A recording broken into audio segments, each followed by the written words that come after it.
Okay, today let's take a look at something you should care about. That is a really sad play on words. I am sorry. This is Susan Kerr that you have on your screen, and I bring her up because she is so influential as a graphic designer. And I'm going to show you what she did. This is straight off of Wikipedia here. I have often copied these into my shell just because I'm afraid that they'll change. And I like what's here.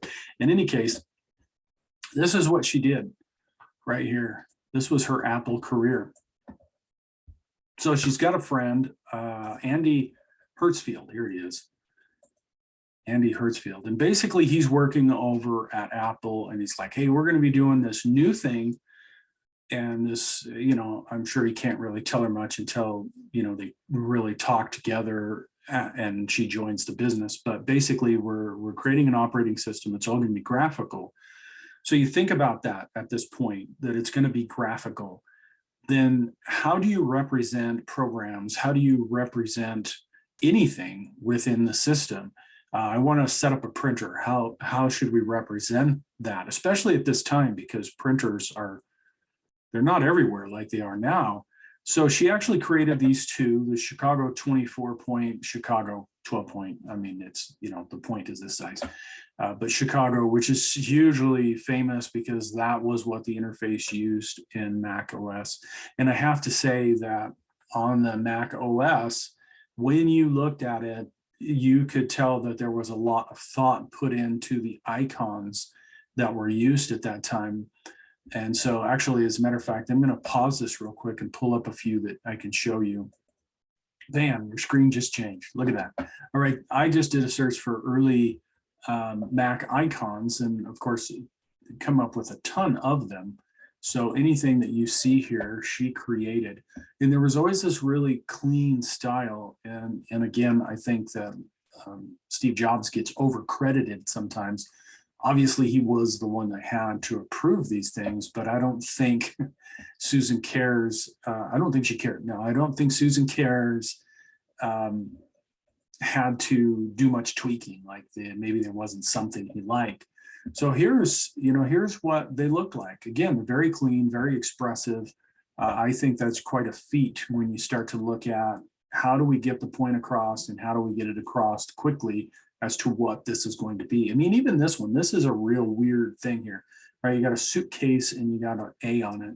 Well, back then you you can now, honestly, even though we just don't do it because there's so many fonts. But right, this is where you would put your fonts. And so that would be expressive to somebody back then. Hey, that's my fonts. And different printers, different discs. Now let's do a little comparison. So this Amiga release 1.1, nice and colorful, very true. But see some of these icons, they're expressive. They're expressive, but really not as clean, I guess is what you'd say. Not quite as precise. I don't know. I'm not quite sure what the difference is there. But I always noticed that I had an Amiga, I had a Mac, and the icons were always very, very super professional and clean. And then this is Atari TOS OS, which was the Gem OS that came out at the time. And so you can see that they're still expressive, but not quite the style that Susan Kerr put in.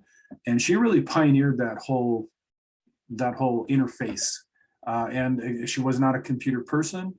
She came into it from the standpoint of an artist, which was a good thing for Andy Hertzfield to really think about. It was like, we need an artist here. And I think that really gave them a leg up on these graphics. And of course, she also was an early pioneer in pixel art. So most people know what pixel art is. There's an example. And you can imagine she would be, right? She's the inspiration for that. I'm not joking. These little pictures are the inspiration for pixel art that is so popular now.